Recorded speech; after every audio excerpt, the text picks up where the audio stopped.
دروا علي من ثنيات الوداع وجب الشكر علينا ما دعا لله داع. اللهم صل وسلم على سيدنا محمد وعلى آل سيدنا محمد. صلوا على النبي محمد. Bismillahirrahmanirrahim. Sebelum melantunkan sholawat dan nanti nasihat-nasihat ataupun pengajian umum akan disampaikan oleh para kiai kita, saya mohon kepada para saudara-saudara kita yang masih di jalan untuk mengisi tempat yang masih kosong. Habib mohon para panitia untuk mengarahkan. Kita awali dengan pembacaan burdah. Semoga Allah memberikan kesembuhan kepada kita yang sedang sakit, saudara-saudara kita yang sedang sakit, khususnya ibu bapa kita, guru-guru kita, mertua kita, kerabat, handai tolan, tantretan kita. Dan terlebih-lebih kita mohon kepada Allah berkah pembacaan burdah. Mudah-mudahan Allah menyembuhkan penyakit batin kita, dijauhkan dari sombong, angkuh, riya, ujub, sum'ah, takabur, ingin dipuji oleh makhluk, dijauhkan dari diri kita semuanya. Sambil baca burdah, Habib mohon yang di jalan semuanya masuk ke dalam, yang berdiri duduk semuanya. Allahumma salli ala Muhammad. Maulaya salli wa sallim.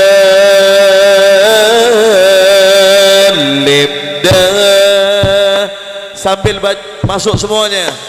Badan ala habibika khay lil khaliqi kullihim ala habibika khay lil khaliqi kullihim Maulaya salli wa sallim daiman abada ala habibika khairil khalqi kullihim ala habibika khairil khalqi kullihim Muhammadun sayyidul kaunaini wa thaqalain Muhammadun sayyidul kaunaini wa thaqalain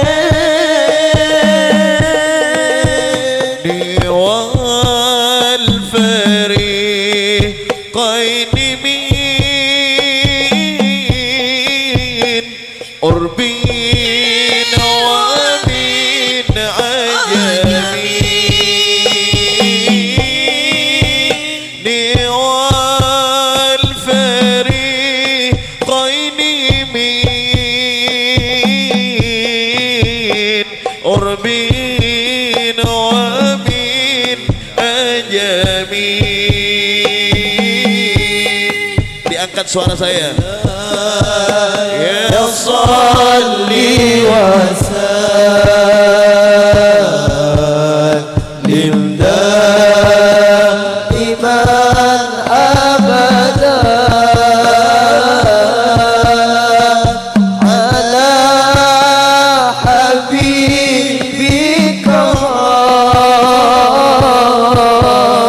lil khalqi kullihim ala habibika lil khalqi kullihim nabiyuna al-amirun nahi fala ahadun abarra fi qawlillah minhu wala na'ami abarra fi qawlillah minhu wala na'ami ya Rabbi bil Mustafa balligh maqasidana واغفر لنا ما مضى يا واسع الكرم واغفر لنا ما مضى يا واسع الكرم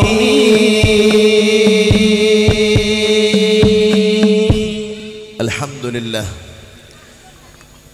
وبنعمته تتم الصالحات وبذكر نبيه محمد تنال الشفاعات والبركات اللهم صل وسلم على سيدنا محمد سيد السادات محمد ابن عبد الله وعلى آله وأصحابه وقراباته وذرياته إلى يوم الميعاد أما بعد اللهم صل وسلم على سيدنا محمد صاحب البشرى صلاة تبشرنا بها وأهلنا وأولادنا وجميع مشايخنا ومعلمينا وطلبتنا وطالبتنا من يومنا هذا إلى يوم الآخرة. Kita tenang dulu ya anak-anak, para santri, untuk tidak berbicara. Tenang sejenak. Malam ini kita akan mengaji dengan para ulama. Alhamdulillah, kita bersyukur kepada Allah. Malam hari ini Allah mentakdirkan para habaib, para ulama, para kiai, para asatidah, pimpinan majlis ta'lim, pimpinan pondok pesantren, bahkan guru-guru ngaji dihadirkan di atas pentas yang sangat begitu luar biasa. Dari tadi kami memperhatikan acara wisuda yang sangat begitu semangat, yang begitu meriah, memotivasi para santriwan santriwati untuk lebih semangat di dalam menuntut ilmu Allah Subhanahu wa taala. Malam ini teristimewa khususnya bagi tuan rumah yang berbahagia. Malam ini tuan rumah adalah orang yang paling beruntung, orang yang paling kaya, mendapatkan nantinya dari para ulama akan nasihat-nasihat mereka. Karena berkumpulnya para habaib, berkumpulnya para kiai, ini sebab ataupun tanda kebaikan untuk kita semuanya. Maka teringat akan pesan daripada Nabi Muhammad sallallahu alaihi wasallam, "Ma min baiti wa minbari raudhatun min riyadil jannah." Tidaklah di antara rumah dan mimbarku, kata Rasulullah, maka di antara mimbar dan rumah Nabi, di tengah-tengahnya ada taman daripada taman-taman syurga. Maka teringat daripada pesan salah satu pamandah kami, Al-Habib Umar Al-Mutahhar, yang ada di kota Semarang. Beliau seorang dai kondang yang ada di kota Semarang. Beliau pernah dawuh kepada kita, keponakannya. Beliau ngomong gini, "Ye." Bilang saya, "Ye." Kenapa ye? Karena rajinnya masih tung, Pak. Betul, Pak. Kalau ye berarti orang rumahnya masih satu. Mon ustad dipanggil ustad berarti orang rumahnya masih satu. Kalau sudah kiai berarti sudah guyon aja. Allahumma shalli ala Muhammad. Beliau bilang sama saya dan kami pada waktu itu,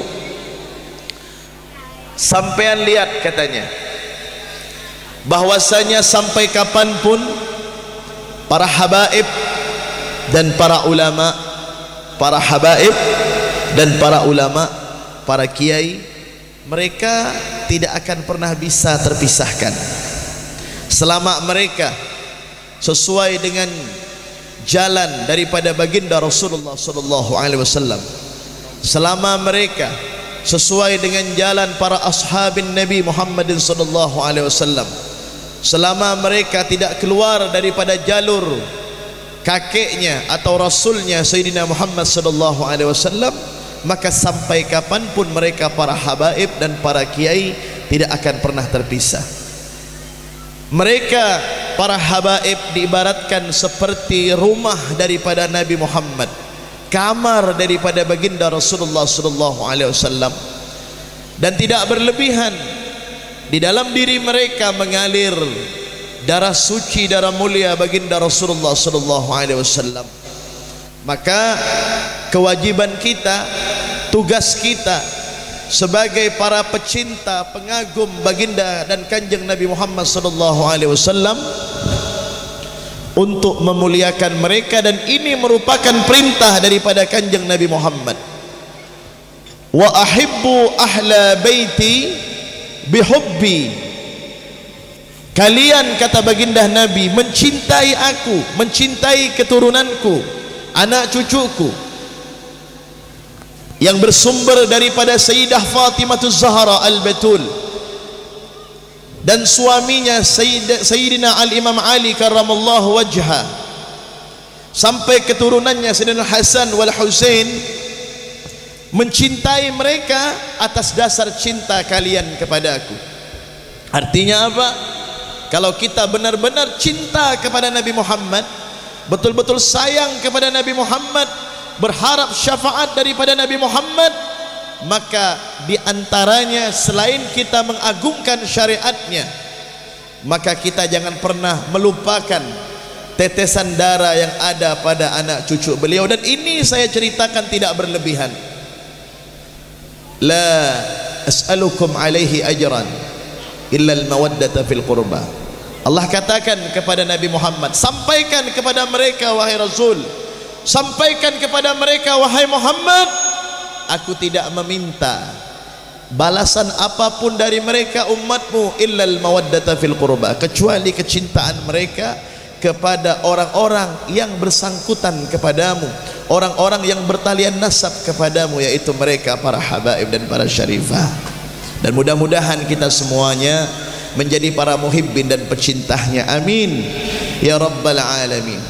Dan siapa yang menjadi mimbar Nabi Muhammad, yang menyampaikan risalah dakwah suci baginda Rasulullah, yang menyampaikan ayat-ayat Quran, yang menyampaikan al-ahadits an-nabawiyah dari mulut-mulut mereka, yang mereka merupakan pewaris daripada Nabi dan Rasul, khususnya baginda Nabi, tidak ada lain mereka para kiai dan para ulama.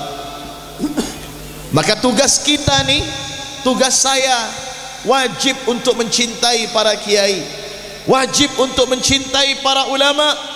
Dan di saat kita tidak mengerti akan ilmu, akan hukum Islam yang berkaitan dengan kehidupan kita, maka wajib untuk kita belajar, kita nyantren, kita duduk bertalaki kepada mereka para ulama dan para kiai.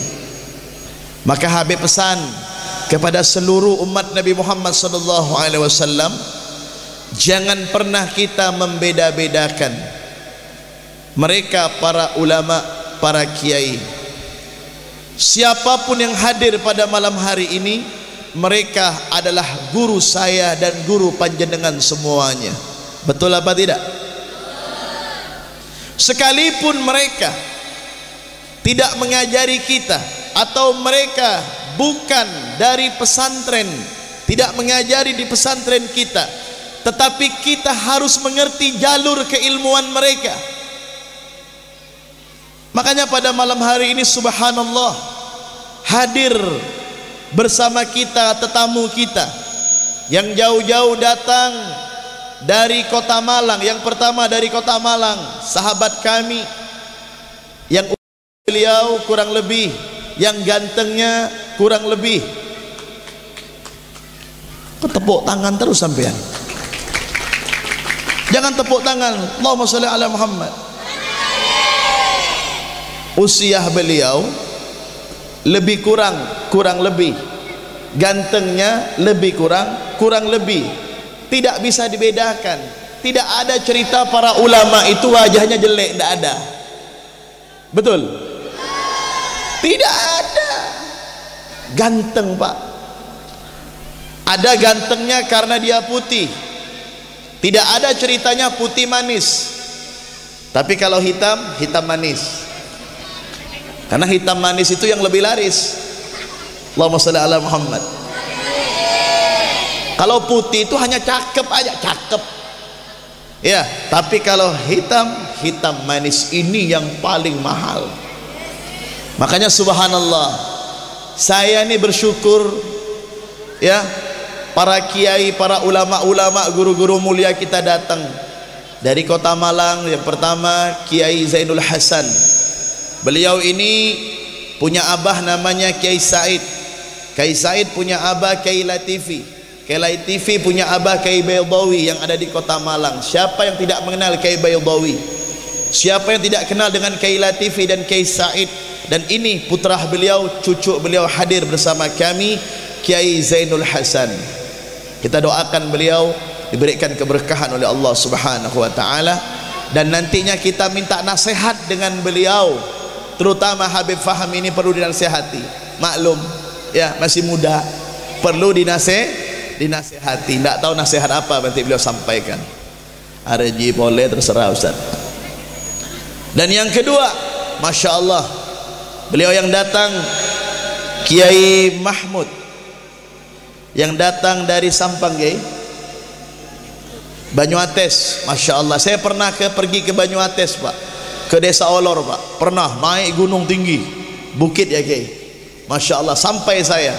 Cuman pada waktu itu saya pergi pak, saya Habib Iskandar, Habib Faisal, Habib Toha pak. 3 Habib ini pak, alhamdulillah kurang kamusnya. Orang Banyuates ngomong dengan bahasa Madura yang lembut. Tak bingkeng kula kibib, Masya Allah. Saya nanya ke Habib Toha, tak bingkeng apa Bib? Oh, kata Habib Toha, maklum Habib Toha Maduranya fasih Pak. Sahabat kami Habib Toha, satu panggung biasanya. Tak bingkeng Bib artinya nggak nganter. Oh begitu. Betapa halusnya bahasa Madura dengan adabnya yang sangat luar biasa. Makanya orang Madura ini subhanallah, untuk menyiapkan makanan saja waktunya panjang betul. Jenisnya cukup ajem Pak, tapi dimasak dengan beraneka ragam jenisnya, warna dan rasanya berbeda. Demi apa? Memuliakan habaib dan ulama. Betul apa tidak? Walaupun suku-suku lain juga memiliki kelebihan, ya. Tapi ini cerita saya waktu di Banyuates Kiai Mahmud. Cerita saya di sana. Santun sama yang ada di Kuburaya, yang ada di Parit Pangeran, yang ada di Pontianak sama. Subhanallah. Mudah-mudahan kedatangan beliau Kiai Mahmud beserta rombongan diberikan keberkahan oleh Allah Subhanahu wa taala, khususnya untuk kampung kita Parit Pangeran, Kabupaten Kuburaya ini. Amin ya rabbal alamin. Dan juga yang saya hormati Kiai Nurul Yakin, Kiai Ismail, Kiai Bukhari, Kiai Abdul Jalal, Jalil apa Jalal ya, Kiai Abdul Jalal, Kiai Muhammad Kurdi dan Kiai Fudali. Mudah-mudahan para kiai-kiai kita dan juga Kiai Surajil Millah, sahabat-sahabat kami yang ada di pesantren, Al-Ustadz Abdul Khalik, Ustadz Abdul Somad atau UAS, disingkat UAS, dan semua para kiai dan para asatidah yang dimuliakan oleh Allah. Maksudnya apa ini? Malam ini para habaib dan para kiai berkumpul agar umat pada malam hari ini dan sampai seterusnya akan merasakan keindahan taman-taman syurga. Karena didiri para habaib dan para kiai tidak pernah yang namanya membeda-bedakan, berusaha untuk saling menghormati antara guru yang satu dengan guru yang lainnya, berusaha untuk saling menghargai antara alumni yang satu dengan alumni yang lainnya, saling bersinergi untuk membesarkan agama Allah Subhanahu wa taala. Amin ya rabbal. Dan juga akhina Al-Ustadz Abdul Hamid, ini Ustadz Abdul Hamid As-Sukari, dari mulai abang beliau Ustadz Marnoto sekarang di Malaysia Pak, kemudian beliau dan adiknya Birrul Walidain dan semua keluarganya, memang Allah berikan anugerah suara yang indah. Bahkan jikalau beliau membaca Al-Quran, membaca salawat Nabi, saya sendiri meneteskan air mata, masuk ke dalam hati. Subhanallah. Mudah-mudahan beliau Ustadz Abdul Hamid dan keluarganya diberikan keberkahan oleh Allah Subhanahu wa taala. Dan juga yang saya hormati dan saya muliakan, teristimewa sahibul ma'had, sahibul madrasah Nurul Hidayah, yang mudah-mudahan beliau beserta keluarganya, pengasuh dan semuanya beserta jajarannya diberikan keberkahan dan dijadikan santriwan santriwatinya santri yang bermanfaat bagi agama, bagi bangsa dan negara. Amin ya rabbal alamin. Hadirin wal hadirat, dan lupa saya menyapa kepada tim hadrah. Dari mana tim hadrah ini? Nurul Hidayah. Pimpinannya siapa? Ustadz Fauzi, Masya Allah. Kiai Fauzi, Masya Allah. Jadi satu paket ya, Sohibul Bed ya. Masya Allah. Pukulannya bagus ya, mainnya bagus. Ini udah pada nikah semua. Makanya saya pesan Bu, ibu-ibu yang punya anak-anak gadis yang sudah pantas untuk menikah, jangan repot-repot cari personil Nurul Hidayah ini. Seandainya dia menjadi suami, kalau dia marah nggak akan mukul wajah dan badan anak sampean Bu. Tetapi kalau dia marah, kesel dengan anak sampean, yang dia pukul adalah beduk dan hadrohnya. Alhamdulillah. Makanya mudah-mudahan mereka semua jadi putra-putra yang saleh, yang bermanfaat, yang terus mensyiarkan dakwahnya dengan salawat memuji kepada Nabi Muhammad. Hadirin wal hadirat, para adik-adik santriwan santriwati Nurul Hidayah, para wali santri yang dimuliakan Allah Subhanahu wa taala, pesan saya hanya satu. Habis ini langsung bergilir ini. Pesan saya hanya satu kepada para wali santri, karena di antara syarat menuntut ilmu agama itu, kata Al-Imam Ali, di antaranya apa? Bulghah, harus beda PC, Pak. Walaupun uang itu bukan tujuan, tetapi setidak-tidaknya kita berdakwah dengan duit. Ya, pengasuh pesantren, pengasuh madrasah, pengasuh yayasan dan lain sebagainya, panjenengan menitipkan anak panjenengan di madrasah, yang tentunya madrasah ini, Pak, ataupun pesantren itu harus memerlukan yang namanya biaya. Walaupun kiai habibnya nggak minta, tapi sampean setidak-tidaknya membantu dengan apa? Misalnya nih, saya beri contoh, iuran. Di sini ada iuran nggak? Beda, Bu. Wali santri beda iuran dena? Beda. Ada iuran. Maka iuran ini yang dijaga. Jangan dikodok iurannya. Oh, nanti aja bayarnya 3 bulan lagi. Ya kan? Tapi untuk iuran arisan-arisan, iuran les dan lain sebagainya, ibu kadang-kadang mendahulukan. Tapi giliran iuran madrasah, iuran pesantren, setiap bulan hanya ditagi, kadang-kadang tidak sampai berapa ratus, ditagi, sulitnya minta ampun. Betul apa tidak? Pertanyaannya, panjenengan kepengen menuntut kepada ustadz yang mengajar, ustadzah yang mengajarkan, atau kepada pengasuhnya, atau kepada pembimbingnya, agar anaknya bisa hafal Quran, agar anaknya bisa hafal hadis, agar anaknya memiliki akhlak, agar anaknya bisa pandai baca kitab. Sementara kepedulian sampean kepada madrasah, kepedulian sampean kepada pesantren itu tidak ada sama sekali.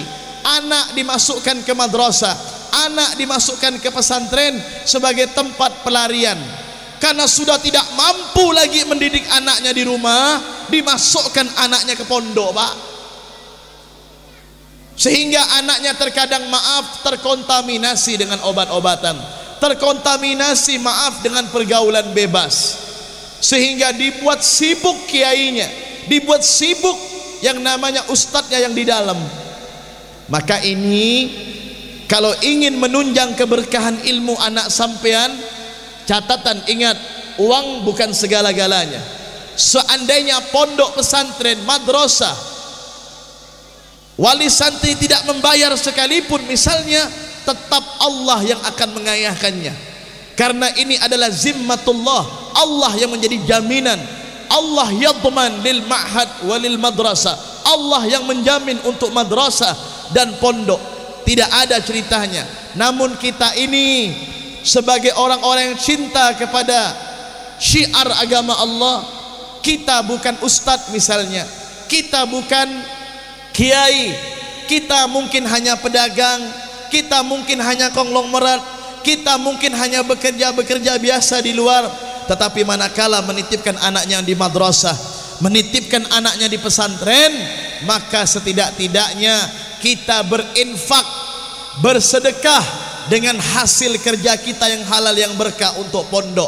Apalagi anak sampean berada di madrasah, kalian perhatikan, lihat, mungkin musallahnya belum punya pintu, datang ya kepada pemilik musalla atau kepada pengasuhnya, Pak Ustadz, Pak Kiai, saya bantu musallahnya. Lihat madrasahnya mungkin semennya kurang, batakohnya kurang, bantu.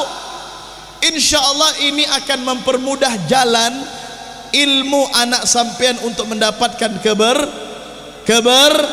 keberkahan. Kira-kira Habib berbicara ini setuju apa tidak? Saya tanya kepada orang yang punya duit, kepada orang yang kaya raya, siap membantu perjuangan agama Allah? Yang jawab anak-anak, orang tuanya mana? Pak, kira-kira siap membantu perjuangan agama Allah? Ibu siap membantu perjuangan agama Allah? Nah, siap ya, dengan PSEGI bantu ya. Enggak perlu nunggu Ustadz Kiai Habibnya minta, sampean yang datang. Lihat pesantren ada pembangunan, madrasah ada pembangunan, datang. Walaupun nyumbang hanya 1 kilo semen, 1 kilo pasir, enggak apa-apa. Yang penting amal jariah. Dan yang terakhir, Rasulullah sallallahu alaihi wasallam bersabda dalam hadis Muslim, "Idza matal insan inqata'a 'amaluhu illa min thalath, shadaqatin jariyatin aw ilmin yuntafa'u bih aw waladun salihin yad'u lah." Ini hadis Muslim. Rasulullah bersabda apa?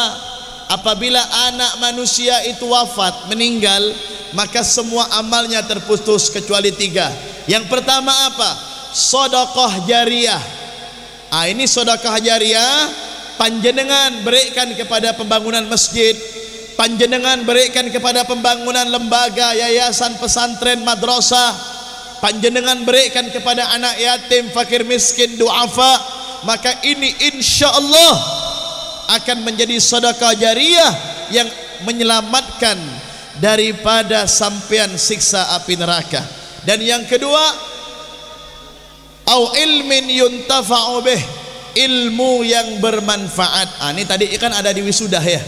Tadi Habib lihat ada yang diwisudah oleh pengasuhnya. Ingat, wisudah itu artinya sampean sudah banyak mendapatkan ilmu dari gurunya, dari pengasuhnya, dari pengajarnya. Tetapi bukan berarti wisudah sampean lupa dengan pondoknya, lupa dengan nurul hidayahnya. Tidak bisa. Sampai kapanpun kita ini adalah milik guru kita, maka tidak boleh seorang santri mengatakan sekalipun dia sudah diwisuda, sekalipun dia sudah selesai mondok ataupun belajar di satu tempat madrasah pesantren, dia mengatakan, oh itu mantan guru saya. Nggak bisa, Pak. Karena Imam Ali berkata apa? Ana abdun man 'allamani harfan wahidan, insya'a ba wa insya'a astara wa insya'a taga. Aku adalah hamba, kata Imam Ali, bagi orang yang mengajariku satu huruf, mau dia jual aku, mau dia beli aku, mau dia merdekakan aku, terserah guruku. Maka kita ini yang paling terpenting setelah kita diwisudah, nak, yang paling penting adalah mencari keridhaan guru. Minta ridho guru ini paling penting. Karena di dalam kitab Fawaidul Mukhtarah yang diambil dari kitab Al-Manhajus Sawi ala Tariqah Bani Alawi, Al-Habib Zain bin Ibrahim bin Semit, di dalam kitabnya di situ beliau menyatakan apa? 70% keberkahan ilmu itu tergantung ta'alluq antara murid ma'a syaikhihi. 70% keberkahan murid itu tergantung hubungan antara santri kepada gurunya. 70%. Adapun 30% itu untuk ilmu saja, Pak. Tapi 70%-nya adalah ta'alluq. Ta'alluq ini, kata beliau, adalah adabmu kepada gurumu, nyatunya hatimu kepada gurumu, cinta kasihmu karena Allah kepada gurumu. Ini yang membuat keberkahan kepada ilmu yang kau dapat. Kemudian yang ketiga,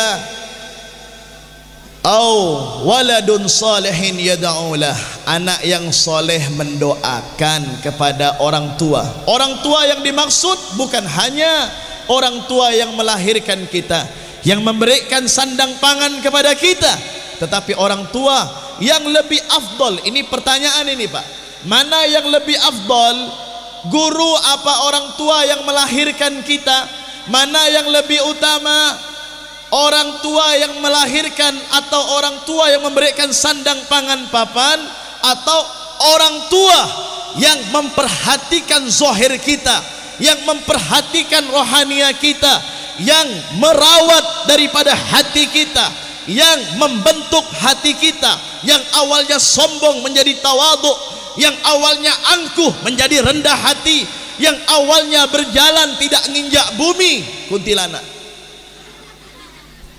sehingga berjalan makin tawadhu. Ini semua polesan kemuliaan dari ilmu para guru-guru kita. Makanya kalau ditanya mana yang lebih mulia, guru apa orang tua, maka jawabannya adalah guru. Kenapa? Jawabannya karena guru mendidik jasadan wa ruhan, mendidik jasad kita, memperhatikan jasad kita, dan memperhatikan roh kita. Memperhatikan roh kita ini lebih utama daripada memperhatikan jasad kita. Makanya Imam Fathul Musili dalam kitab Mukhtasar Ihya itu beliau berpesan, apabila manusia itu 3 hari tidak mendapatkan hikmah, ilmu, maka hatinya akan mati. Iya, maka untuk mendapatkan hikmah dan ilmu itu dari mana, kata beliau? Tidak ada lain dari dawuhnya, omongan, nasihat para ulama dan para kiai. Alhamdulillah. Mudah-mudahan Allah memberkahi kita semuanya. Mudah-mudahan perkumpulan malam hari ini menjadi perkumpulan yang diridhoi oleh Allah. Mudah-mudahan hati kita disatukan oleh Allah Subhanahu wa taala untuk mencintai habaib, mencintai para ulama, kiai dan para asatidah, mencintai para pewaris Nabi sampai akhir umur kita. Amin ya rabbal alamin. Mudah-mudahan yang saya sampaikan ini insyaallah bermanfaat, dan insyaallah kita akan beralih kepada Kiai Zainul Hasan, dan saya minta semua wajib mendengarkan. Jangan ada yang pulang dulu. Seandainya ada yang pulang, Habib doakan sendalnya ketukar dengan yang lain. Mau sendalnya ketukar? Nah, jangan pulang. Yang adik-adik madrasah jangan ngomong, diam. Allahumma sholli ala Muhammad. Allahumma sholli ala Muhammad. Zahara dinul mu'ayyad bi zuhurin nabi Zahara dinul, semuanya, bi zuhurin nabi Ahmad, ya hanana بمحمد ذلك الفضل من الله.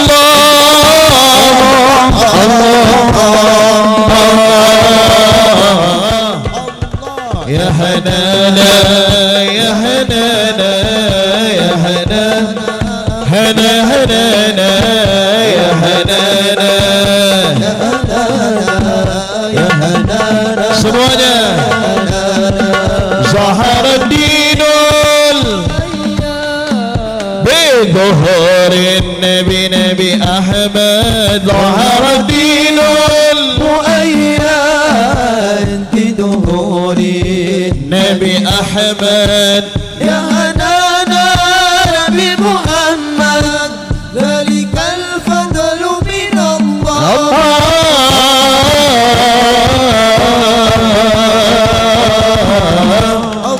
يا هنانا يا هنانا يا هنانا الله. يا هنانا يا هنانا يا هنانا يا هنانا. Baik, dari saya cukup sekian. Walafu minkum. Assalamualaikum warahmatullahi wabarakatuh. Assalamualaikum warahmatullahi wabarakatuh.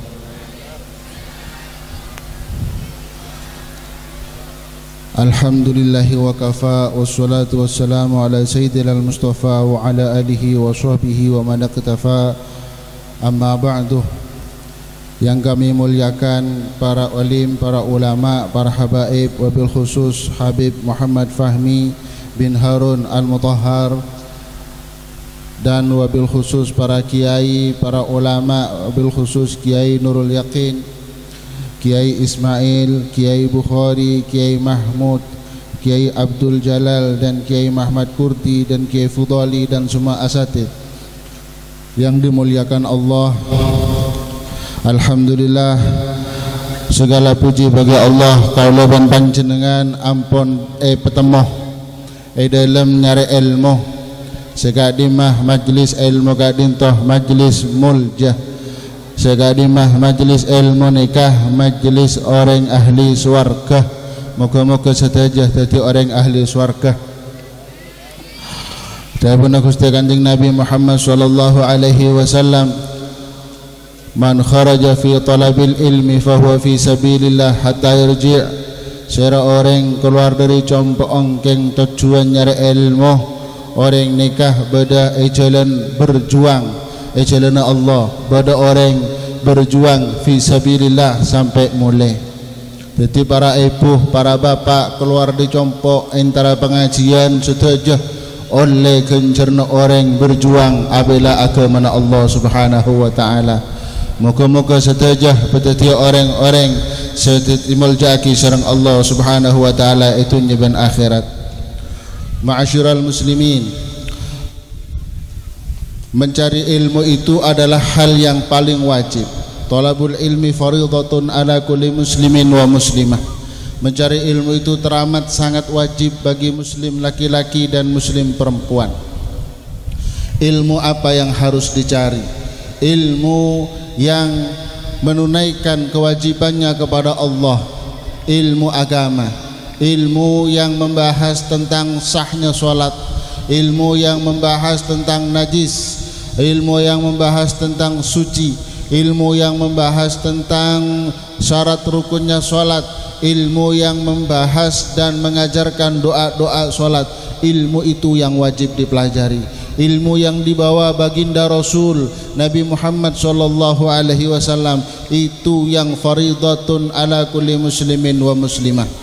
Silahkan kalau bapak ibu berniat bercita-cita anaknya jadi orang berpangkat mau dikuliahkan, silahkan, tapi agamanya dikuatkan dulu, ngajinya kewajibannya dipaskan dulu, dicarikan ulama, nyaraki kiai, peguru, pebender, pasraaki, pesampai tahu kewajibannya, sampai tahu nutup auratah, baru deki pekuliah, baru deki pesekolah, baru deki perguruan tinggi, oning pon keda kewajiban. Tapi tining anak dari kene nyaraki sekolah formal setak ngebahas tentang pejeng, sanawiyah, SMP, pelepuh sekolah favorit, setak jelas haki tentang najis, deki SMA, sekolah setak jelas haki tentang akidah Islam. Suatu saat beda anak maksiat karena tak ondeng hukum mah orang tua ada seoleh dosa. Bapaan haji, bapaan ke Mekah, bapaan ahli tahajud, buung ahli ibadah, anak maksiat luar karena tak pengaji, anak maksiat luar karena tak cari ilmu sebener, maka hajinah ben ibadanah buung ben bapaan belum tentu amanfaatku aku ya jun Allah. Umpamah le masuk surga etajak ben anak ke dalam neraka. Muntak nekanin kewajiban pendidikan anak sepaling wajib engki penikah kewajiban agama Islam. Mungkin nikah kalau panjenengan mengalami satu kiblat pendidikan yang mana kiblat itu kurang memperhatikan tentang misi utama Nabi Muhammad sallallahu alaihi wasallam, mengentas manusia tentang kebodohannya tentang Tuhan. Nabi Muhammad mengentas manusia tentang kebodohan agama, kebodohan kepada Tuhan, dan kebodohan tentang ibadah. Itu misinya Rasulullah, itu tugasnya Nabi Muhammad sallallahu alaihi wasallam. Kalau hanya disekolahkan di pendidikan begitu saja, nanti tidak mengenal agama, maka nanti musibahnya mungkin akan datang ke orang tuanya atau bahkan ke negaranya atau bahkan ke negerinya. Kalau sekarang kita ditimpa musibah kelangkaan minyak goreng, salahnya menteri fulan, salahnya presiden fulan, salahnya bupati fulan atau DPR fulan, tunggu dulu, jangan-jangan kita yang terlalu jauh membiarkan anak kita jauh dari jalan Allah, atau kita tidak peduli dengan perjuangan agama, pendidikan agama. Sebagaimana Allah Subhanahu wa taala berfirman dalam ayat Al-Qur'an, "Qul in kana aba'ukum wa abna'ukum wa azwajukum wa ikhwanukum wa ashiratukum wa tijaratun takhshawna kasadaha wa amwalukum wa tijaratun takhshawna kasadaha wa masakin tardawnaha ahabba ilaikum minallahi wa rasulihi wa jihadin fi sabilihi fi sabilihi fatarabbasu hatta ya'tiyallahu bi amrih." Kalau kalian, ayah kalian nasab bangga dengan orang tua, anak bangga dengan prestasi anak yang tidak berkaitan agama, bangga dengan ketampanan dan kecantikan anaknya, dilulu dengan harta, atau istri bangga dengan kecantikan istrinya, bangga dengan ketampanan suaminya, bangga dengan hartanya, bangga dengan dagangannya, sampai lupa, sampai itu lebih dia cintai, minallahi ahabba ilaikum minallah, lebih dicintai bagi kalian daripada Allah, daripada Rasulnya, daripada perjuangan di jalan Allah, wa jihadin fi sabili, memperjuangkan musalla, memperjuangkan pendidikan pesantren, memperjuangkan rukun Islam untuk dipahami dengan benar, memperjuangkan rukun iman untuk difahami dengan benar oleh anak-anak kita. Kalau itu semua ditinggalkan, fatarabbasu, tunggulah, hatta ya'tiyallahu bi amri, wallahu la yahdil qaumal fasiqin. Dan tunggulah sampai Allah yang datang dengan urusannya, Allah yang datang dengan takdirnya, Allah yang datang dengan kehendaknya. Apa yang Allah kehendaki, Allah mungkin menghendaki musibah dalam satu negeri, Allah mungkin menghendaki kelangkaan sesuatu, termasuk kelangkaan minyak goreng. Mungkin saja kelangkaan minyak goreng bukan hanya peran daripada mafia-mafia, tapi juga peran dari kita yang tidak peduli dengan pendidikan agama, sehingga Allah memberikan pemimpin yang tidak peduli dengan kemaslahatan kita, yang tidak peduli dengan kepentingan kita. Kenapa Allah berikan pemimpin seperti itu? Karena kita yang kurang peduli dengan agama yang Allah sebarkan, kita yang kurang peduli. Contoh ketidakpeduliannya, habis maghrib pokoknya anaknya pamitan keluar, nggak dilihat ke musholakah, ke tempat PS atau cari wifi, nggak dilihat. Atau anaknya pamit bawa sepeda motor habis jam 5 sore, pulang habis isya, nggak ditanya, nak tadi ngaji di mana, sholat apa enggak, sholatnya sama siapa, baju celananya suci apa enggak, nggak ditanya, nggak ditanya. Gak peduli dengan agamanya Allah, tak areken dengan agamanya Allah, maka nikah si Allah pedeteng. Pemimpin setak areken kemaslahatan kuleban panjenengan, pemimpin setak peduli keperluan kuleban panjenengan.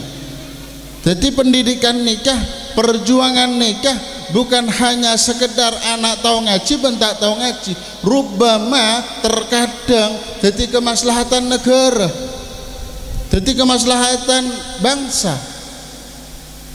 Munak kanak niku oning ngaji kabi, tokang abab jilbab, tokang akalampian muslim, selake tokang akhlak garing Islam. Panekah dadi maslahat sebagus ke lingkungan, ke lingkungan, di mana lingkungan itu adalah bagian dari sebuah kabupaten, kecamatan, dan itu bagian dari negara. Maka dari itu kalau ingin memperbaiki apa yang musibah yang ada di dalam suatu negeri, kita introspeksi diri, perjuangan kita untuk Allah itu apa, sehingga intan surullaha yansurkum. Kalau kalian menolong Allah, mohon panjenengan nolongin agama Allah, tolongi bi Gusti Allah, tolongi bi Gusti Allah. Dalam cara nolongin Allah, Allah kan maha kuat, tolongin nih ke agama. Kau lebih ni ustad, kau lebih ni orang tok pelak, kau lebih ni kiai. Loh, mohon panjenengan bini kiai, terputra na tonton ke kiai. Male anyamah peduli dengan perjuangan agama Allah. Potra letada kompoi, pentak ke bapak embon mon kompoi. sehingga anak-an mula berjeneng ngaji we lecak ma bedemah angkok sengatera ngaji ke kiai fulan, ngaji ke ustaz fulan, pengaji cek sampai tak tahu ngaji, cek sampai tak tahu ngaji. Karena musibah, selain musibah kadang kala pemimpin yang tidak peduli dengan kemaslahatan dan penderitaan kita, banyak musibah lain datang marga anak tak oning ngaji. Minimal nika beda pampak, minimal nika beda pampak musibah sedatang dari anak seta oning ngaji otabah lingkungan seta oning ngaji, tak peduli ke agama Allah,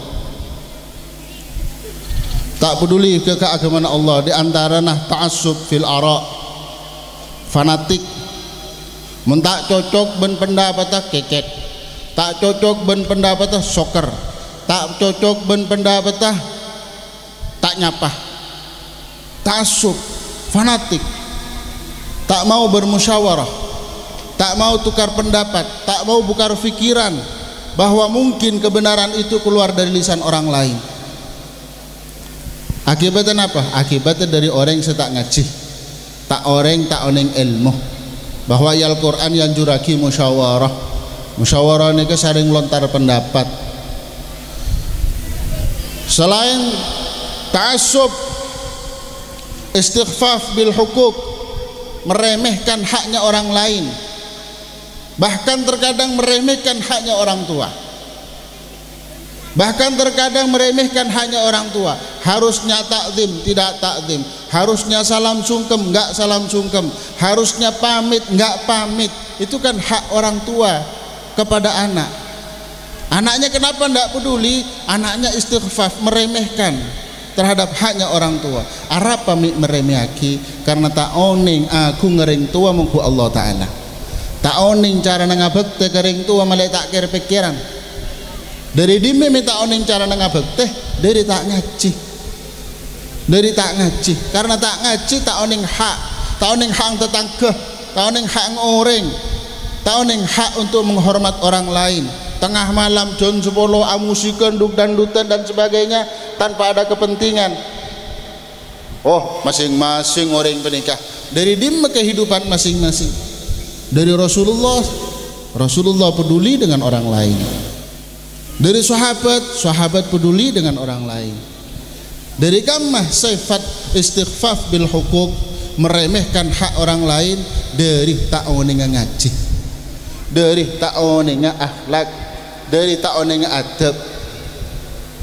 Salastaran istighfaf bil hukuk tarafu' bin nufus, sombong, angga, congkak, aroma sehebat, aroma sepelak, selalu merasa paling hebat sendiri, selalu merasa paling punya berjasa, selalu tarafu'an fin nufus. Dari kamma tarafu'an fin nufus, dari ta'awning sifat tawadhu sifat Rasulullah, dari ta'awning sifat tawadhu sifat yang dianjurkan Allah dalam Al-Quran. Waqfid janahaka liman ittaba'aka lil mu'minin minal mu'minin. Pundakmu tundukkan kepada orang yang iman kepadamu. Itu perintah Allah kepada Rasulnya yang sangat mulia. Disuruh menundukkan diri untuk menghormati orang. Gimana kita tidak menghormati yang lain? Dari kamma ta'awning sifat kadang mereka dari tak ngaji, sombong, anggo, iman kaman, dia bisa dipastikan tak ada syariat kak disa. Kiki buru ta'asuban fil ara, istighfaf bil hukuk, mari senikah napa? Ta'asuban fil ara, istighfaf fil hukuk, tarafuan fil nufus, mari senikah fasadun fil muamalah, tingkah setak tepat, perhubungan yang tak baik, jual beli yang tidak sah, atau pinjam simpan meminjam yang tidak sesuai dengan cara syariatnya, atau tutur kata yang tak baik, cara bergaul yang tak baik. Itu semua dilandasi kebodohan tentang syariatnya Allah, adabnya Rasulullah Shallallahu Alaihi Wasallam. Maka dari itu kita harus mendidik dan menggiring anak-anak kita ke pesantren, ke kiai, ke ulama, karena hanya agama Allah yang mengajarkan tawadhu, karena hanya syariat Rasulullah yang mengajarkan untuk berbuat baik kepada orang lain, hanya syariatnya Rasulullah yang mengajarkan berbakti kepada orang tua dengan cara yang sangat mulia.